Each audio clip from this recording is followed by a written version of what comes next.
आज के फोकस में हम बात करेंगे फाइनेंस ट्रैक की। G20 सम्मेलन में चर्चा के लिए 3 अलग अलग व्यवस्थाएं तय की गई हैं।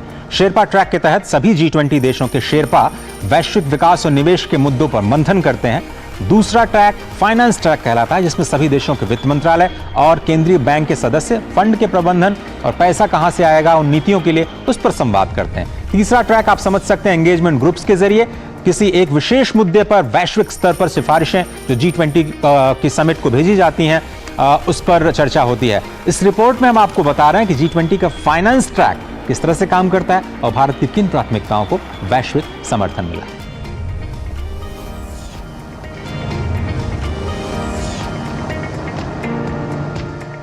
1 दिसंबर 2022 को जब भारत ने G20 की अध्यक्षता अपने हाथों में ली तो उस वक्त परेशानी बहुत बड़ी थी।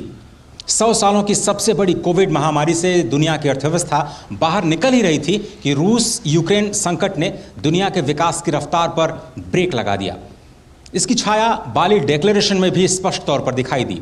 लेकिन उस वक्त भारत ने जबरदस्त लीडरशिप का परिचय देते हुए वसुधैव कुटुंबकम की भावना को केंद्र में रख करके दुनिया के आर्थिक मोर्चे पर जो परेशानियां थीं उनका हल ढूंढने की शुरुआत की।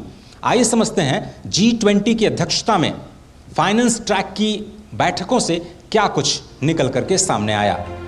G20 का फाइनेंस ट्रैक वित्त मंत्रियों और सेंट्रल बैंक गवर्नरों, उनकी डेप्यूटीज और विभिन्न कार्य समूह की बैठकों के माध्यम से वैश्विक व्यापक आर्थिक मुद्दों पर चर्चा करता है।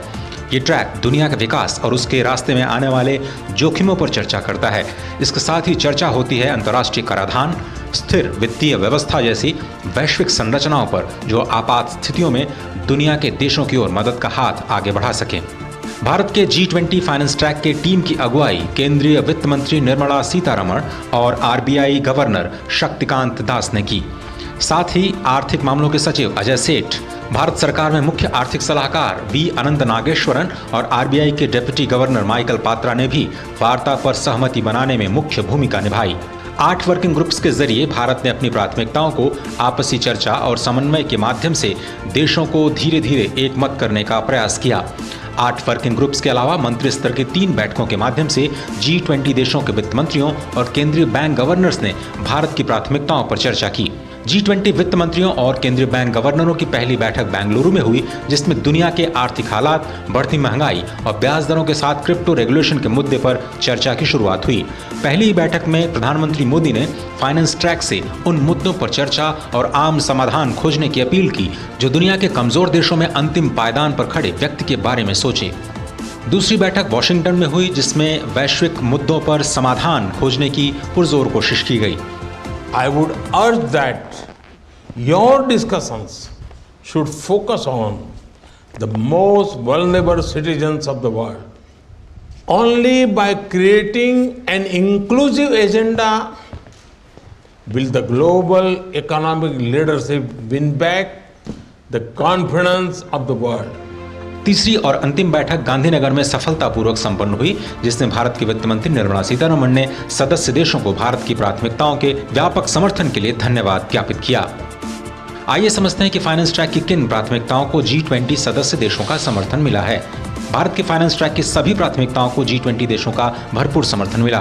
वैश्विक स्तर पर महंगाई और बढ़ती ब्याज दरों के खतरों पर व्यापक चर्चा को समर्थन मिला।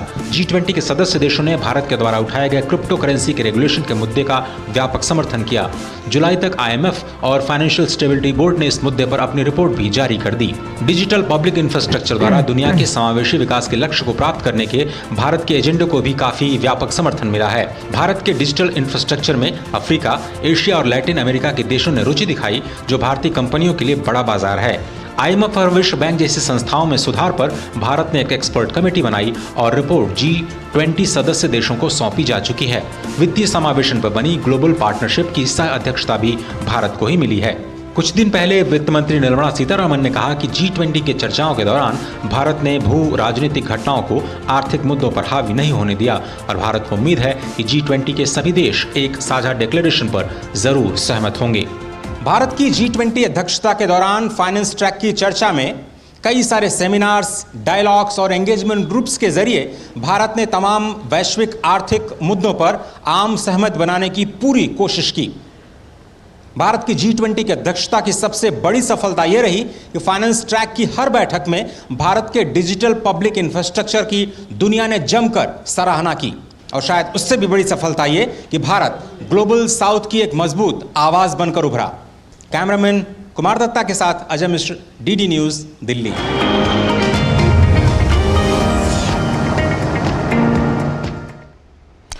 शिशिर सिन्हा इस वक्त जुड़ रहे हैं।